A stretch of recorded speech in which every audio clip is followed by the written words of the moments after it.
I arrived at my wife's lavish company branch opening party only to see everyone openly giggling and staring at me, the 1-minute man in bed. Eyes here. Then my wife's office lover called security and snapped, "Get this impotent man out of here." So I walked away quietly, canceled every payment, party, trip, and pulled out my 70% company share, $97 million in value.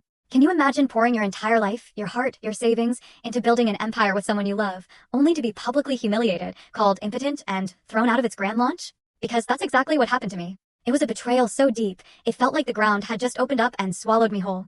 I remember it like yesterday. I stepped into the gleaming foyer of the new branch opening, my navy suit perfectly pressed, my heart hammering against my ribs. In my hand, a small, neatly wrapped gift, just a token of pride and support for Mira.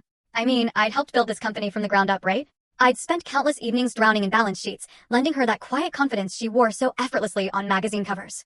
I wasn't even on the guest list, but I'd arranged surprise proposals, secured investors, even negotiated the lease for this very space. Tonight was her moment, and I was going to be the surprise. The music in the hall suddenly sputtered and died the moment I crossed the threshold. It was like every chord had been rewound.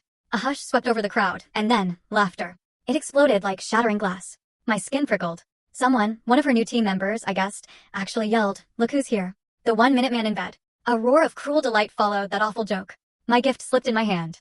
I caught it before the paper tore, but the tremor in my fingers spread all the way to my elbows and knees. I froze. The blood just drained from my face. Mira stood at the head of the ballroom, in front of a backdrop emblazoned with her name and the company logo. Her gaze flicked to me for an instant, hurt, something unreadable, then it just cut away as if I didn't even exist. My breath hitched. A flicker of desperation urged me to speak, to salvage the moment, to demand respect. But I didn't. I just watched her shoulders tighten, the way she held the microphone like it was a shield. And then Dorian, her office lover, stepped forward from the side, a triumphant smirk curving on his lips. "Security," he bellowed, loud enough that everyone could hear. "Get this impotent man out of here." That command, it kicked me in the gut. I felt the weight of every single person's stare, 100 pairs of eyes like needles pinning me to that polished marble floor. In that instant, I understood. I had completely vanished from her world. I wasn't a partner, no equal, just a stain on her perfect evening. 2 burly security guards materialized at my elbows, their hands firm on my arms, fingers wrapped in gloves that felt colder than steel.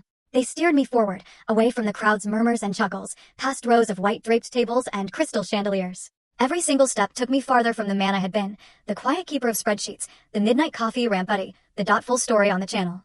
Link below. Click now and watch what happened next.